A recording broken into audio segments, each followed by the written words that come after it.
आपने अभी अपने स्पीच में कहा कि साथ खड़ा होने से वोट खड़ा नहीं हो जाता, मगर जो गणित है उस पर भी थोड़ी एम्फेसिस होगी, क्योंकि एक सवाल है नड्डा जी कि अगर सारी पार्टियां इलेक्शन के पहले अपने राजनीतिक स्वार्थ को छोड़ के सिर्फ एकजुट हो जाए कि किसी तरह से भारतीय जनता पार्टी को हराना है, और अगर स्वार्थ को छोड़े तो मैथमेटिक्स का इंपैक्ट नहीं हो सकता। क्या आप इस बारे में नहीं सोचते? देखिए, pre poll alliance is possible, हो सकता है। मैं बोलता हूं हो जाए। हाँ, मैं फिर बताता हूं। मैं उत्तर प्रदेश का चुनाव का इंचार्ज था अध्यक्ष बनने से पहले, जब मैं स्वास्थ्य मंत्री था। उससे पहले अमित शाह जी थे जी। पहले कांग्रेस और समाजवादी का समझौता हुआ, और दूसरी बार कांग्रेस और बीएसपी का समझौता जी हुआ। सब लोगों ने कहा कि बहुत डेडली कॉम्बिनेशन हो गया है, अब तो बड़ा मुश्किल होगा, ये होगा वो होगा। मैंने सबको कहा, देखिए, elections and politics is not mathematics, it is chemistry which we have to understand. इसलिए मैथमेटिक्स से नहीं होता है, वो ट्रांसफर नहीं होते। माहौल तो बनता है, माहौल बनाने की कोशिश होती है, लेकिन माहौल डिपेंड करता है कि सामने कौन खड़ा है। सामने कौन खड़ा है इस पर डिपेंड होता है कि माहौल क्या बनता है। जब प्रधानमंत्री मोदी जी के नेतृत्व में देश चुनाव पर जाएगा, आप देखिएगा माहौल क्या। मगर लोग कहते हैं 10 साल हो चुका है नड्डा जी, 10 साल हो चुके हैं। तो एंटी इनकम्बेंसी कोई चीज होती है, और इस बार डबल एंटी इनकम्बेंसी है।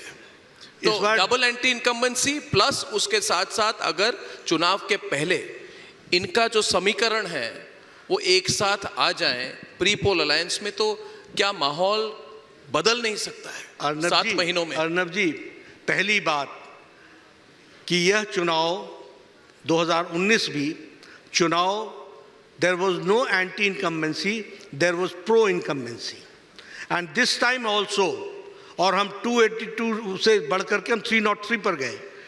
और ये ध्यान में रहे कि इस बार डबल प्रो इनकम्बेंसी होगी, डबल प्रो इनकम्बेंसी से आएंगे, हमारी सीटें बढ़ेंगी, ये बात स्पष्ट। 3 मुद्दे थे, 370 हट गया।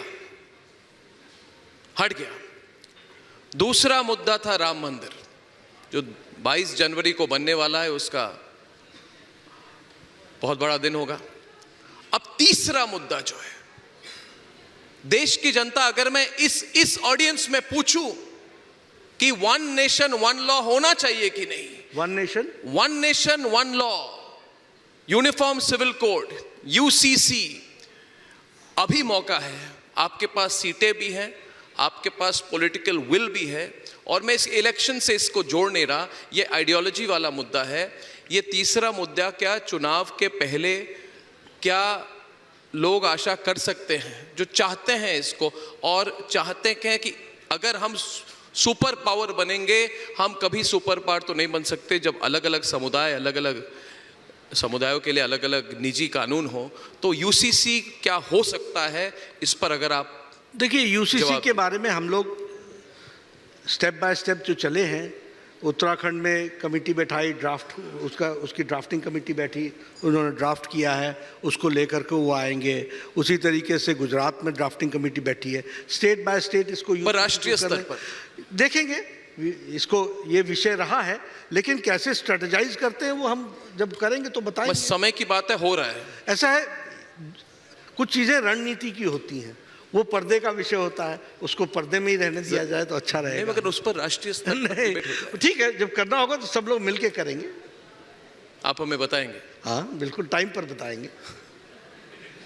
मई के पहले, थोड़ा पहले नहीं, टाइम पर, विंटर सेशन में नहीं। ऐसा है, देखिए आप तो अनाउंस करते हैं विदाउट वार्निंग, डिमोनेटाइजेशन आपने कर दी, विमेंस रिजर्वेशन बिल आप ले आए, तो ये भी मुझे लग रहा है कुछ नहीं, ये रणनीति का विषय है। और मैंने कहा रणनीति पर्दे का विषय है, और पर्दा उठता तभी है जब उठना होता है।